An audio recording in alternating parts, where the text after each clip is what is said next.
Ați auzit de cazul Quantic Lab? O să-l abordați? Nu înțeleg de ce este atâta interes pe această chestie. Gen, nu e ironic, adică nu fac mișto de tine sau ceva, dar gen, m-a întrebat foarte multă lume. De ce este atâta interes pe... Știi, nu? Nu știu, habar n-am. E pe... Nu mai pot. Nu știu. Ceva companie de ce e? De testing, de pula mea din Cluj. A testat ce joc, că nu mai știu. Știu că în Cluj au testat Cyberpunk, nu? Cyberpunk, da, iată. A testat Cyberpunk-ul, da, QA test. QA, am înțeles. A testat Cyberpunk-ul și CD Projekt Red a zis din cauza ăstora a ieșit Cyberpunk-ul cum a ieșit. Și Deci compania care ne servisează pe noi da. e de vină. Și nu înțeleg gen... Adică odată cumpui botul, adică că e clar că nu crede nimeni chestia asta. Bro, come on, dude. Sau mă, nu știu, poate că nu credem noi chestia asta. Și a doua oară gen plus, asta se întâmplă, na. Oferim servicii IT. Da, pula mea. Sigur că au fost niște olteni infiltrați pe acolo. Ce mă disperă că nu i-a păsat nimănui de condițiile de căcat din companiile care fac QA și testing în IT până nu a afectat jocul îndrăgit Cyberpunk 2077. Da. Nu a zis CD Projekt, a fost mare leak. A fost mare leak, prieteni. Okay. A fost mare leak, n-a zis CD Projekt. Ok, a fost un leak. Dar, adică nu înțeleg de zic, cumva, adică e un outrage din ăsta, că... Dar nu, adică nu e clar că mănâncă căcat. Îmi închipui că a fost o chestie în care gen probabil s-a justificat managementul de la normal, cum se face la corporație? Da, normal, cum se face. Păi dar nu noi, nu mă dați pe mine afară. Și cum? Păi ăsta la Cluj, da. Nu știu să facă QA. N-ai înțeles? E vorba despre condițiile de muncă. Asta nu știu la ce te referi. Băi, adică condițiile de muncă în general în testingul ăsta de la EA, de la Ubisoft, de la... Totdeauna plătit oribil și e groaznic și te păcălește pe promisiunea asta că dacă stai și sclavagești aici destul, într-o bună zi o să fii QA lead și o să vezi de acolo ce... Pa! Și uite așa stau oamenii ăia săraci 16 ore. Stau, caută bug-uri. Angajații CD Projekt Red făceau memes despre cât de neterminat e jocul cu 6 luni înainte de lansare. Sincer, cum să te mai menții sănătos în genul ăla de companie cu presiunea imensă pe tine? Doamne, dar e insane, dude. Și în general în industria de jocuri video, asta e chestia, că people like single out CDPR acum, dar like orice joc se face așa, cu gen telefoane la 3 dimineața, vin o să bagi. A fost doar un whistleblower de la Quantic care s-a plâns și de management și de condiții foarte restrictive care au dus la probleme în cadrul echipelor, etc. Ok.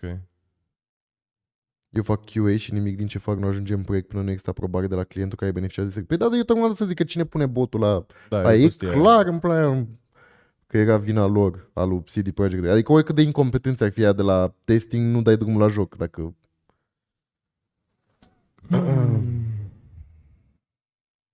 Am fost testat la Ubisoft 3 luni, am submitat bug-uri. Numai cu aprobarea team leaderului. Iar după cele 3 luni mi s-a spus că nu dau bug-uri bine și nu-mi extind contractul. Mi-au mai dat o șansă o lună, băgat overtime la greu, stat degeaba. Tare. Nu, sunt absolut mizerabile companiile de-astea de jocuri de zona asta de IT de jos. Eu nu înțeleg de ce nu au făcut testarea QA în Polonia, dacă tot compania este poloneză. Ia răspunde singur la întrebarea asta. Oare de ce nu au făcut testarea în Polonia? Hai să vedem. Păi, companie poloneză. Polonă, nu știu cum se zice. Cred că polonă. Dar oricum e cumpărat din toate părțile CDPR, adică nu mai e de mult super independent. Luna viitoare, măcar pe aventura de D&D, vin beat și fără idei și fac mare leak pe Twitter în care dau vina pe Slăvoc că el a făcut problemele de sunet. Probele de sunet. Bună seara, Max. Am văzut. M-am obținut foarte tare să nu dau mesaj vocal. M-am obținut foarte mult să nu dau mesaj vocal.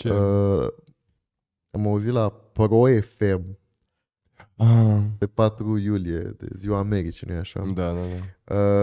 VJ-ii de la Pro FM încurajau oamenii, pentru că nu așa este Ziua Americii, să trimită un mesaj vocal la mulți ani, Iulia, te pup. La mulți ani, Iulia! să trimit un mesaj, e ziua mea, nu a Americii, să trimit un mesaj vocal la Pro FM pe WhatsApp în care să mulțumească în engleză Americii. De ce ești tu recunoscător Americii? De ce vrei tu să mulțumești Americii? Yes, I would like to thank America. Asta îmi place, că ar fi niște mesaje vocale de niște oameni care vorbesc cu engleză de aia românească. Cam asta tare.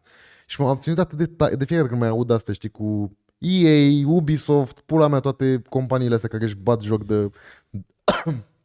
de angajații români. Și m-am ținut atât de tare să-mi dau mesaj vocal la Pro FM, zic, oh, yes, my brother from West, thank you a lot. Thank you for Microsoft. You made the biggest corruption scandal in history of Romania. Thank you, my friend. Thank you for Oracle. Thank you for Oracle right now. Ex-CEO go to jail. Thank you. Thank you for exploiting resources in everywhere in the Black Sea, in the Carpathian, in the forest. Thank you, my friend. Thank you for military base. Thank you for the Veselu Shield. Dar de ce nu vezi și partea bună? Să-mi zică una acum. Dar de ce nu vezi și partea bună? Avem sneakers la magazin. Mănânci lucruri bune. Deschide un Popeyes, omule, pe Ștefan cel Mare. Ești prost? Ai de ales între 3 tipuri de ketchup la magazin și toate super proaste. Păi, băi ăsta, că văd că ți-ai luat aere. Păi dacă nu erau americani, tu mai stăteai acum pe Twitch? Da. Ia uite socialistul, dar el face stream pe Twitch care e deținut de Amazon. L-am închis. Aș vrea să mulțumesc Americii pentru că datorită ei am ajuns să apreciez faptul că m-am născut în estul Europei. Efectiv. Neironic, da. Efectiv. Care e partea cu scutul de la DVSL? Nu sunt ironic, chiar nu înțeleg. Depinde cum o privești, man. Nu e nicio parte rea. Dacă tu ești ok ca un stat care este la 25.000 de kilometri de tine să aibă baze militare cu grămada la tine în țară, și nu doar la tine în țară, în toată lumea. Da, dar fără bazele alea ne invadează mâine Rusia, tu ești cu Putin, vrei să vină Putin să-mi fută nevasta în pat. America nu mai purtai pălăria aia, bă, nu știu ce să zic. Mă rog. Noi n-aveam pălările astea, aveam căciuli acum. Dacă nu erau americani. Aveam de-aia, ca lui Iliescu, de-aia șubă, de-aia, cum îi zice? Da, nu știu cum îi zice. Da, avea și taică-miu. Cușmă. Cușmă aveam. Mult thank you America for CIA, hamburger, hot dog, Bill Gates, Windows, da chiar, bă, frate, Microsoft. mai mâncam noi hamburgeri acum în pula mea. Mai venea. Ce dracu mâncam sarmale ca proști. Mai mânca Iliescu 98 cartofi de la Mac Unirii? Vă întreb eu. Da, și-au pus la Pro FM, au pus melodia lui Puia American Dream. Au pus-o neironic. Mi-am amintit acum de Gorbaciov în reclamă la ce era, la Pizza Hut sau la... Da, la Pizza Hut, da. Doamne, superb, coaie. Holy shit. Dar ce înrosea, nu mai e gata, nu mai că intrăm iar în... Bă, și dacă nu era America, aveam prezență militară, aveam tancuri, aveam rachete, dar scuturi...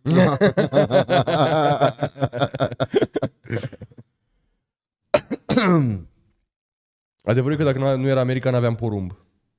Da, mi-era mai bine, sincer, urăsc porumbul. N-aveam mălai. Îmi place bourbonul, dar urăsc porumbul.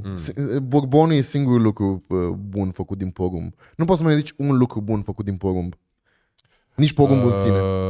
Singurul porumb ok e ăla foarte prăjit. Nu, urăsc porumbul. Ok. Urăsc porumbul. Și-l urăști pe porumb, da. Nu porumb fiert, porumb prăjit. Ok.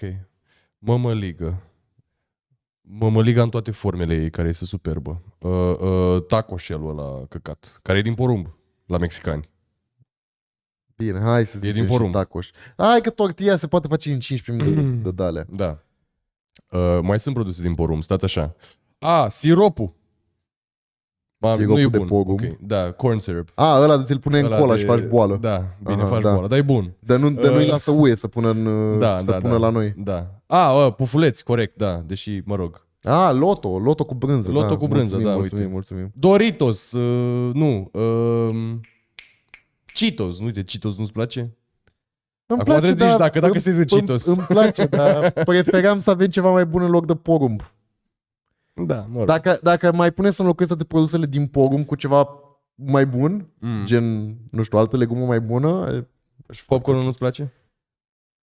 Da, dar pot să renunț la știu, eu sunt popcorn și la recunoscător. loto cu pizza. Eu sunt recunoscător pentru existența porumbului pe acest pământ. Deși, mă rog, da, într-adevăr, nu mănânc așa de des, n-am să vă mint. Bă, e Satoshi Nakamoto. Pufuleții sunt românești. Ceaușescu a inventat pufuleții în laboratorul secret din primăverii. Thank you, America, for the Avengers! Cornstarch se pune în orice înseamnă mâncare est asiatică, în mod special chinezească. Ok, bine, atunci retrag. Din bucătăria asiatică. Dar chiar nu se mai găsește un starch pe lumea asta în afară de la de porumb. Lasă-mă, Domne, în pace. Dacă e ceva pentru care sunt foarte recunoscător din bucătăria asiatică, acela este MSG-ul. Doamne, Doamne, că tu iubesc MSG-ul din toată inima. N-am să vă mint. Și de la de care bei tu... Aoleu, sosul de soia. Soia în gură de prost ce ești. Get got, idiot. Las chat-ul să râd, eu nu mai râd. Nici nu mai am reacție.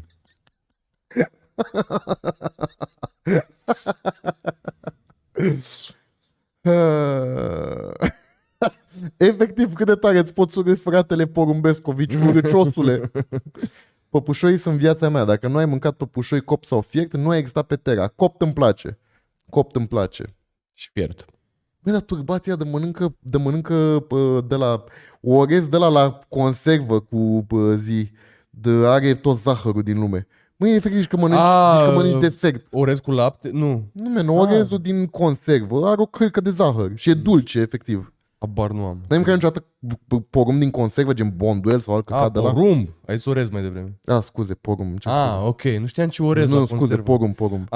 Da, am mai mâncat, da, într-adăvăr. Da, ăla chiar Ce e mai dulce. oribil. Nu știu, nu m-am uitat niciodată pe alea, că nu prea... Da, într-adevăr. Nu-mi place deloc să mănânc, într-adevăr, grăunțe de alea de porumb, de la conservă, când pui în salată și în alea, e oribil. Absolut vomitiv. Chiar e oribil, da, aia da. Sau pe pizza sau pe alte... Da.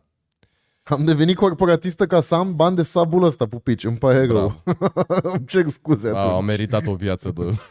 Nu au zahăr, unele varietăți sunt dulci, să facă secetă. Au și eu dulceața lor, dar sunt sigur că bagă și zahăr în... Să facă secetă de banii aia. Nu știu, nu-mi dau seama. Mă rog, nu mai zic nimica. Cerealele Forța cu lapte și miere. Salut, prima oară pe Twitch. Și de Paia, și de Slavoc, și de Moise, și de Buhni, și de Satoshi. Mersi pentru accept. Scompul.